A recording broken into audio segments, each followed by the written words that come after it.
You guys are obviously using a lot of data. Yes. We talked about the early days when, data was on spreadsheets, and now you're into machine learning and AI. Just talk to me about that journey, about how you started to see the power of data, and then where is data going? Where is AI going from your lens? Because you're in a very unique industry, very powerful industry.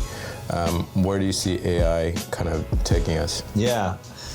If you reflect back on even how people would value cars back 5 years ago or even 10 years ago, it was usually a guy with a notepad that would walk around and be like, I think this is this price. Like, it was very much, off the cuff, from the gut.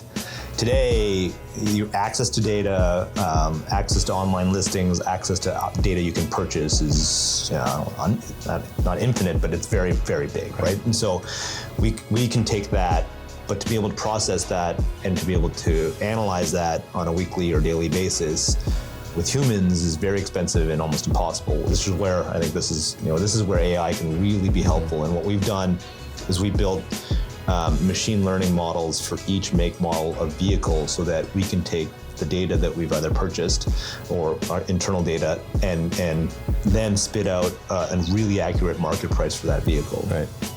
And we can do that on a real-time basis at scale. And so today we send about 120,000 of those offers out, or those prices to consumers out every week. Really hard to do that. A lot of humans would have to be able to be at computers trying to do that. And so that's where we've leveraged and harnessed data. And when I think about what happens in the next 5 to 10 years, I think